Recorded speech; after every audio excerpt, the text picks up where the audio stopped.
Hello, everyone. Welcome to the podcast. I'd like to switch gears a little bit and start talking about marketing. This is March. Temperatures are warming up in most places.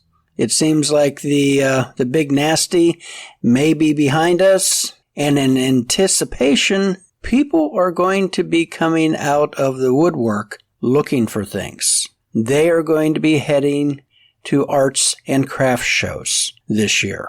That's been on a hiatus for all of 2020 and severely limited in 2021, depending on your location. This year, I anticipate it's going to be wide open and robust. So if you've been thinking about doing arts and crafts shows, stay tuned. I'll give you some pointers. 5 reasons why you should sell at arts and crafts shows. Number 1, make money. Yes, that's right. You actually can make money at arts and crafts shows. There are woodworkers who literally make their entire year's income at arts and crafts shows. I've talked to several of them. They spend all of the downtime, the winter months, in their shops making products. They'll do like the Christmas show and after Thanksgiving, the holiday shows.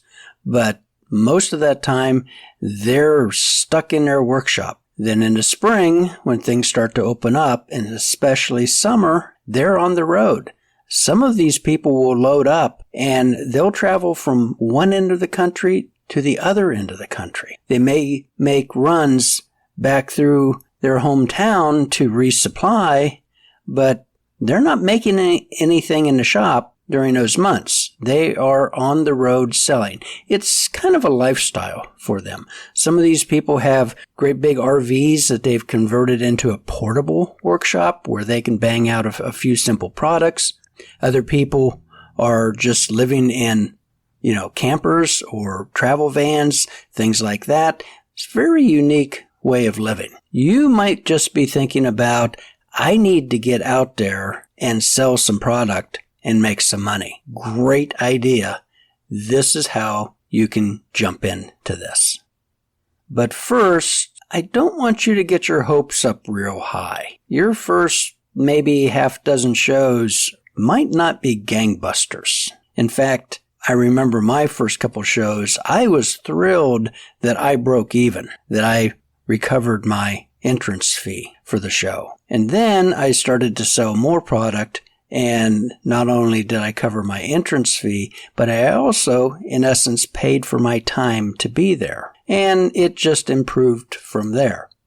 How much money can you make at an arts and crafts show? Anywhere from $0 to thousands and thousands of dollars. It really depends. When I was doing shows, kind of the general rule of thumb of what we would characterize as a good show was one that brought in at least 10 times the administration or the entrance fee. So if it cost you $50 to get into this show, you would expect to make at least $500 on that show, or it wasn't good. If the show's not good, you might not want to do it again. Great shows, ones that you make multiples over that, those are the ones that you want to find. Those are the ones you want to be in. So reason number 2 to do a craft show this year, marketing. Cheap marketing. If you're just kind of starting out in this, not really sure what you're doing, I cannot more highly recommend you do a craft show. Now, caveat, if your woodworking business involves building stairs, that might not fly at a arts and crafts show. But if you're kind of doing the standard woodworking thing, making cutting boards, turning bowls, doing some furniture, end tables, maybe a sideboard, wall cabinets, things like that, things that you can pick up and easily transport, fantastic idea to do an arts and crafts show just for the marketing value that you're going to receive. What do I mean by this? If you get into an arts and crafts show that has, let's say 5,000 people going through, and you talk to 5% of those people, 250 people. There you have an opportunity to speak to 250 people and get feedback on what they think of your work. You have to engage the potential customer. Hopefully, customers are asking you questions. You need to be asking them questions. And sometimes this kind of nonchalant, not really selling approach can really generate a lot of sales because you are communicating with the customer. Ask them, what do you like about this? What don't you like? Do you have any ways that you would improve this particular product? I don't know. It's a spatula, a spoon, a clipboard, whatever the product is. Get people's feedback. Big corporations pay big money for this type of marketing research. You can go and get this for free just by paying the entrance fee into the show. And don't let this opportunity to slip by for growing your email marketing list. Just have a clipboard, maybe one that you made, kind of custom, sitting there with just a sheet of paper, a simple form. If you'd like to stay in touch, leave me your name and your email, or maybe your address. And if I have news, I will send something out to you. Love to stay in touch with you. A lot of people who go to these shows are, what's that big fancy word? Philanthropists? They like to give money to deserving people and organizations, and you might be one of those deserving people. They would like to support you in your endeavors. I find this works very well if you are young and excited and full of energy, because chances are they are old, wealthy, and just hoping they see another day. And there's that transference of life energy, so to speak, from one being to another being. Take advantage of that. I mean, old people have supported young people ever since there's been young people or old people. You know what I mean. So don't be afraid to reach out and engage people. They can be a wealth of information. Number 3, make contacts. Yeah, I just talked about making contacts with potential customers, but now I'm talking about making contacts with other vendors. There are people there who have years, decades of experience. Take advantage of that. Introduce yourself. Tell them that this is your first arts and crafts show. Most of them will take pity on you. A lot of them will share helpful suggestions. They were young and a newbie once, and somebody helped them. And so now they're kind of returning the favor by helping someone else, and that is you. Pick their brain, but only at the right time. If their booth is absolutely swamped and you haven't had anyone in yours for the last half hour, that's not the time to go talk to them. Typically early in the morning during setup, after they have everything set up and are just kind of standing around waiting for things to happen, that's a great time to engage them. Oftentimes there's a little lull, in the crowds. That's a great time to engage them. But remember, they're here to make money. Don't do anything that could jeopardize that. If your booths are side by side and you're in their booth talking to them and a customer walks in, you walk out. Give them space. They will really appreciate it. Okay, reason number 4 why you should do an arts and crafts show this year. The experience. Simple as that. When you're driving home from your first arts and crafts show, your head will be spinning. You will have learned so much. You will have come up with so many different ideas. It's unbelievable. Now, one of your ideas may be never to do that again, but I think that's probably pretty rare. You're going to be thinking about all the things you forgot, all the ways you can improve, new products you could make because some of the people you were talking to suggested it. An excellent question to ask customers is there any wooden product that you would like to have that you haven't been able to find? Usually the lady will get this wide-eyed face light up and say, oh yes, my grandmother had an XYZ. I would love to have one like that. Do you make that? Or could you make that? Boom, new product line right there. So that's the value that you're going to bring home from your first, second, third, 100th arts and crafts show. Okay, finally, reason number 5, you should be doing an arts and crafts show.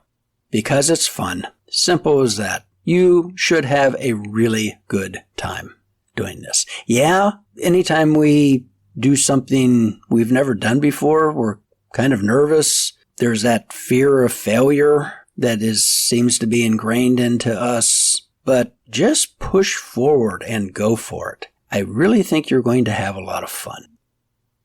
All right, 3 reasons why you should not do an arts and crafts show this year. Reason number 1, it's a lot of work. Now, I'm not going to sugarcoat this. Especially for your first arts and crafts show, you are going to put some time into this. This isn't something that you see an ad in the paper, if you still even read a newspaper, that there's an arts and crafts show next weekend in a nearby town. You're not going to just jump onto that and say, I think I'll join that. It doesn't work that way. There is a lot of preparation to get into an arts and crafts show, and a lot of preparation to get ready to be in an arts and crafts show. And this is kind of divided out in the time that you have to prep to get ready for your application to the arts and crafts show, and the time of getting all your ducks in a row for the arts and crafts show, and the time that you actually spend at the arts and crafts show. I mean, this is a full day's work. Typically, you'll get there at 6, 7 o'clock in the morning, maybe 8, and some last 5 hours, 6 hours, some last 10 hours. It can make for a very long day. And this is on typically a Saturday. So, boom, so much for fishing that weekend. And after the show, you got to put everything away. You got to restow everything. You're working on your list of things that I can do better next time on, and a list of things that I need that I don't have.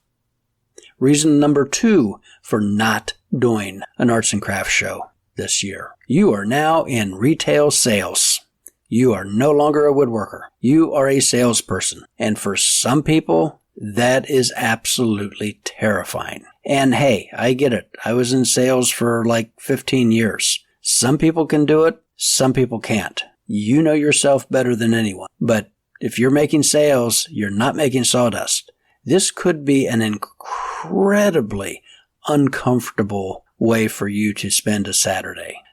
Pro tip here. If you have a wife, a husband, maybe son or daughter, a good friend, see if you can get them to come with you to an arts and crafts show. If they are a big fan of your work, they can be tremendous salespeople.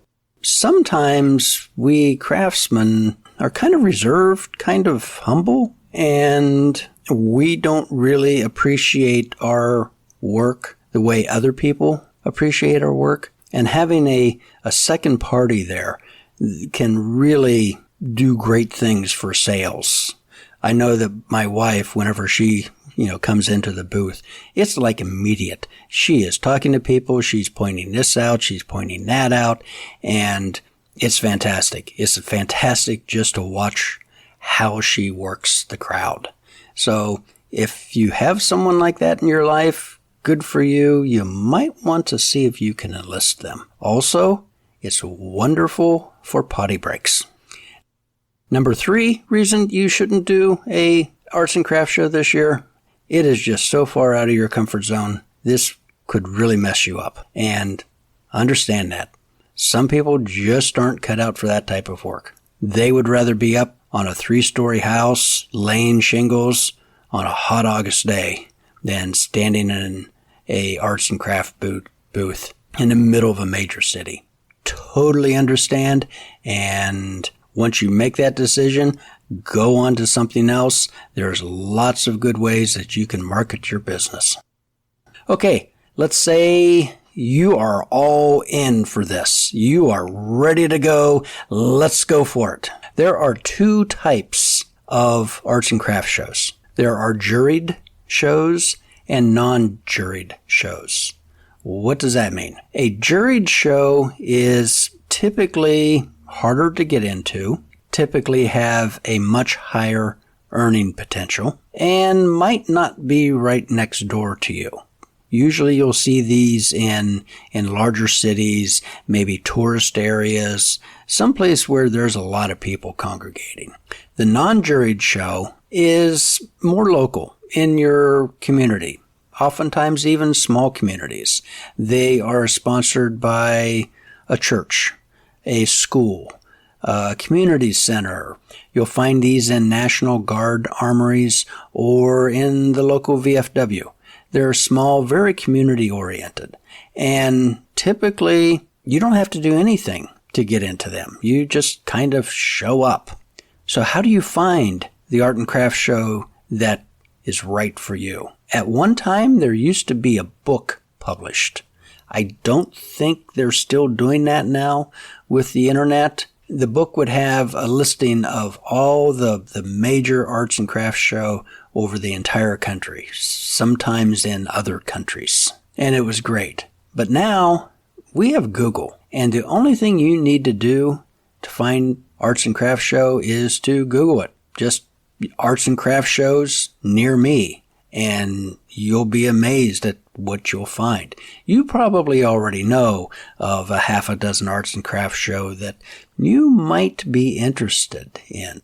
They may be local. You've probably even been to some of these. So start there. That's really one of the very best places that you can start.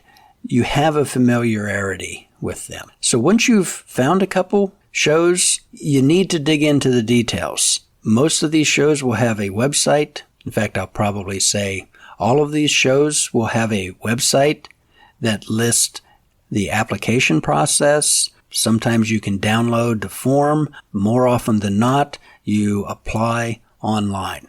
Read the details. What do they want? Pro tip, follow every detail. Because some of these shows are limited. They can only take 50 artists, but they might get 3,000 applications.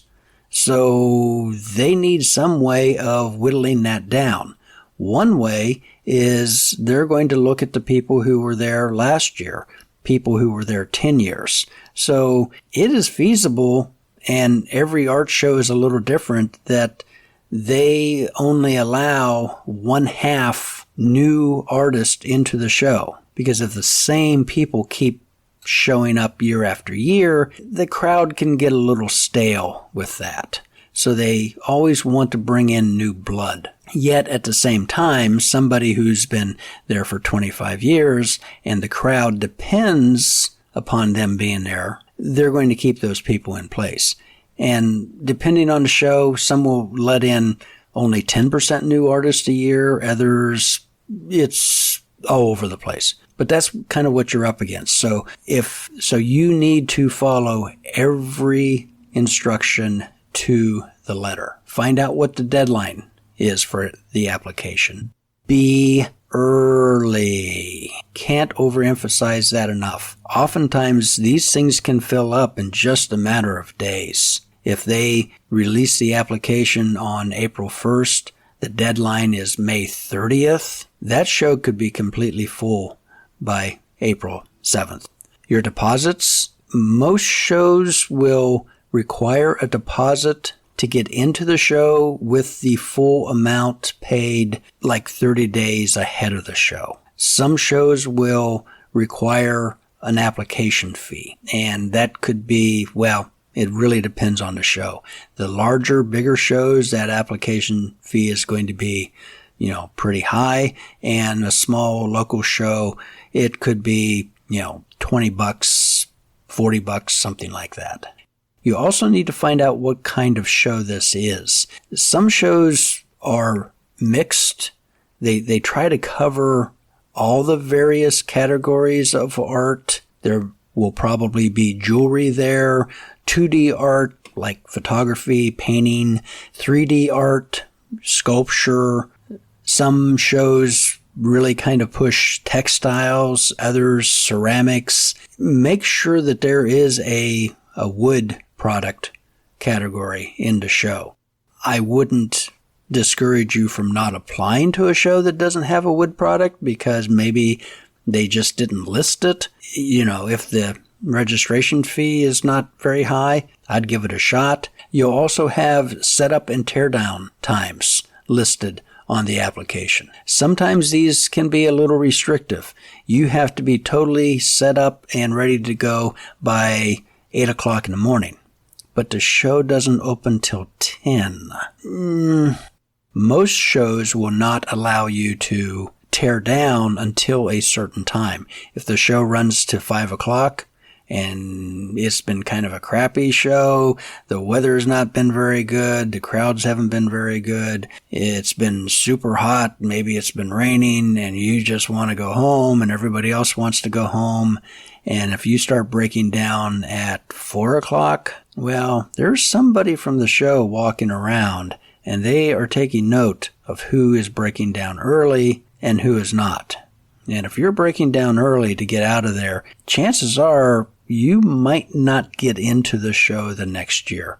People really do pay attention to that type of thing. So let's say you've narrowed down 2 or 3 shows that you're interested in. What are you going to need to make the application work for you? Now, I'm going to assume that this is a juried show. So how this jury works, there's a group of people who are putting on this arts and crafts show, and they will judge all the applications that come in. Typically, an application is going to require photographs, pictures of your work. And the simple fact that this is a juried show means that they're trying to keep out the folks who bought a kit at the local arts and crafts store and put it together and now want to see if they can make some money. In fact, a lot of the applications will simply state no products made from kits. And these people are pretty knowledgeable. They can spot a kit, 3 blocks away. So they're going to need good photos of your product, which you should have. If you don't, you're going to need to get some. That could be an entirely new podcast episode. You're also going to need pictures of your displays, how you have things presented. You just have them scattered out on a card table, or have you put some effort behind this and built, some nice displays that present your products in a very favorable way? Likely, you will need photos of your booth. This is probably one of the bigger stumbling blocks for new people getting into their first show. The organizers want to see if you are serious about this because they only want serious artists in their show. And if you've never been in a show before, how do you have pictures of a booth? Now, if you're doing an indoor show, a lot of times this is not a big deal. They want pictures of your displays, but a lot of the shows outdoors during the summer, they want to see your booth. There's kind of a hierarchy, a pecking order of booths.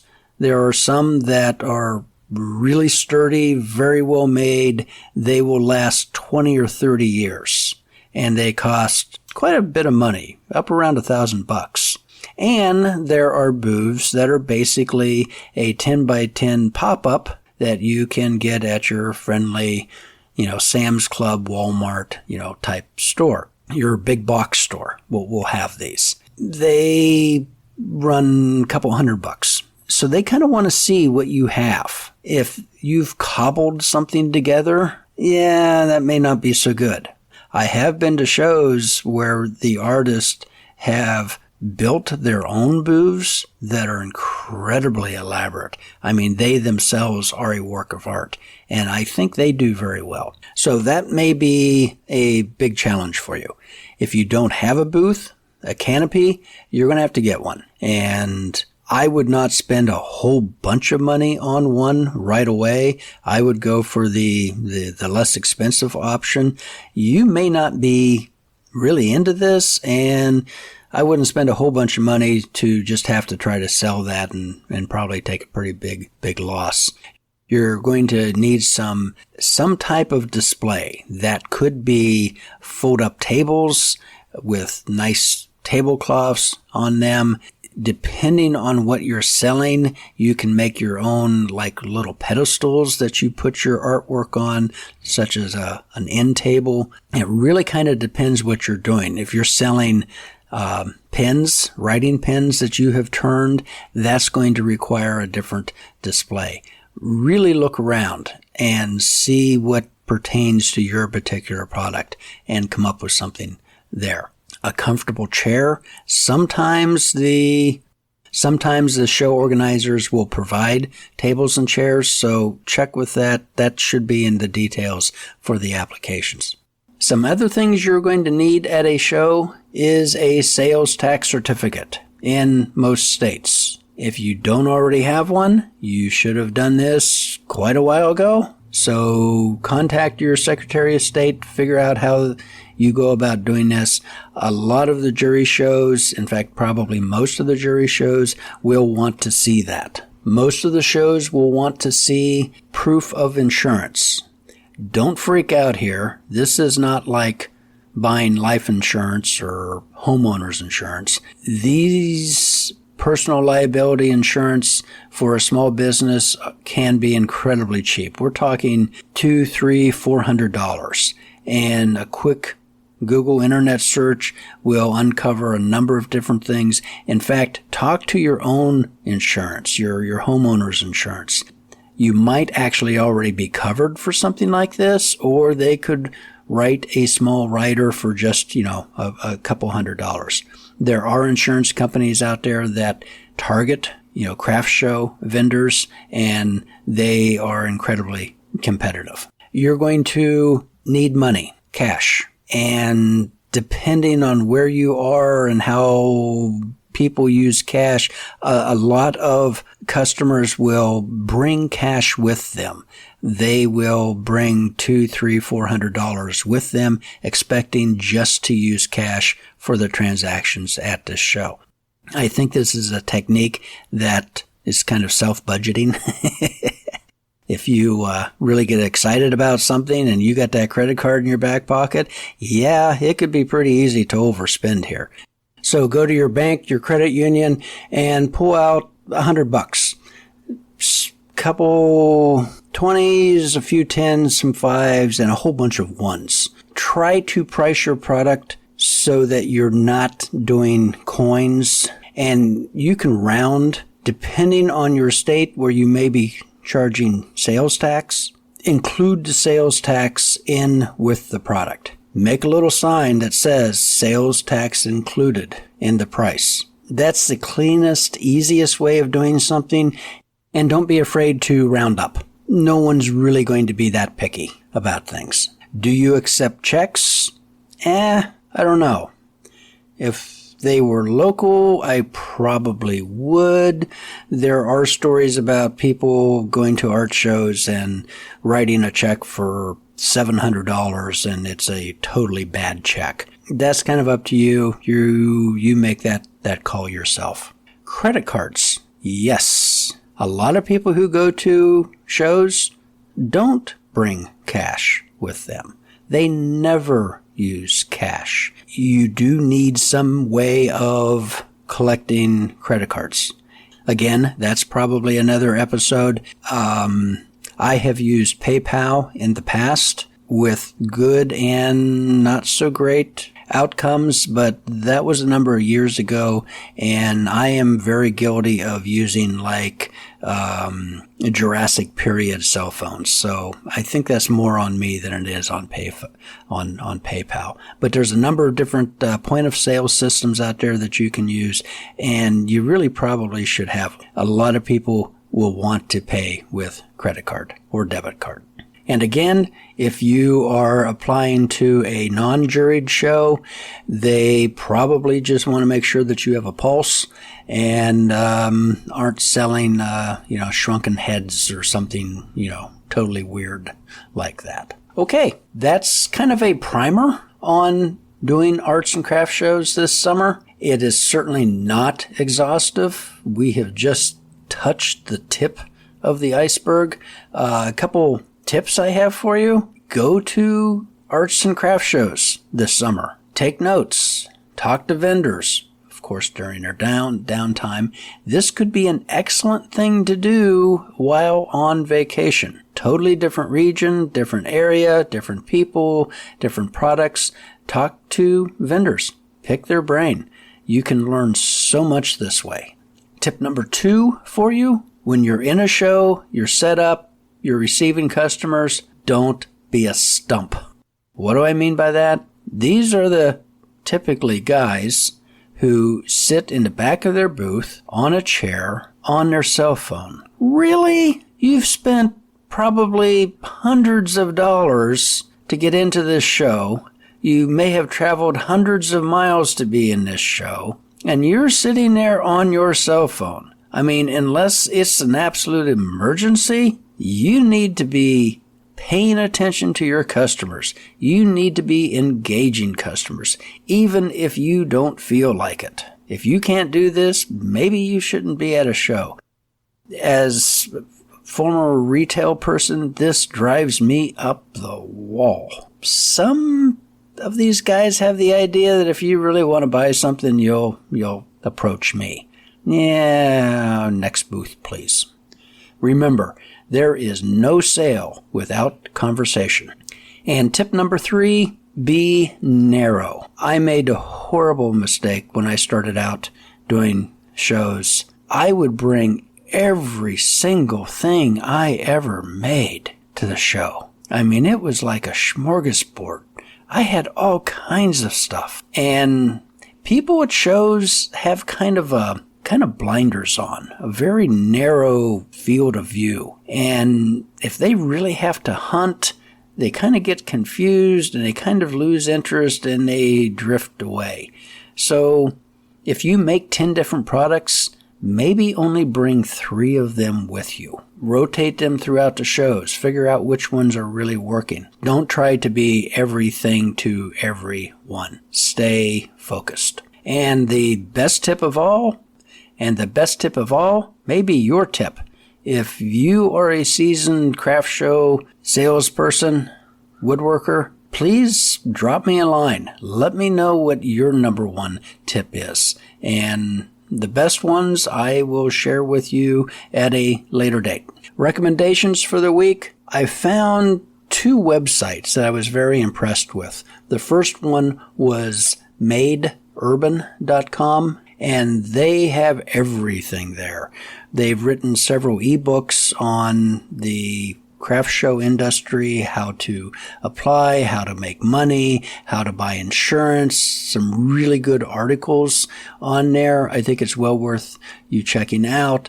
And the other one was called Best Things. This is a way to find craft shows in your area. In fact, all over the entire United States. And links are in the show notes.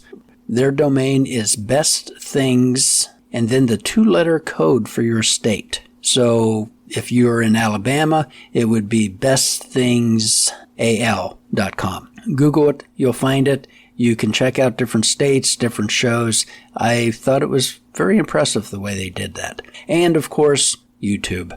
Oh my gosh. Just type in a search for craft shows, how to sell at craft shows, best products for craft shows, best wooden products for craft shows. You'll find just endless listings for what looked like to be very good videos. I didn't spend a whole bunch of time watching them, but seems to be a lot of really good information there. Missed jobs for the week? Lots. Yeah, the phone was ringing this week, and everything from repairing furniture to repairing doors to making shelves, and I had to turn about 96% of all that down. I had a couple of my longtime customers contact me for small projects, and I have taken them on because I like to take care of my good, loyal, long-time customers who are also friends. So I want to thank you for listening to the Working at Woodworking podcast today. My name is Roger Kugler, and if you'd like to reach out with your tips on a successful craft show, please email me at roger@workingatwoodworking.com or give me a call. Love to chat with you about that. 812-325-9823. And for more information about the podcast, you can visit the webpage at workingatwoodworking.com. Thank you so much, and happy woodworking.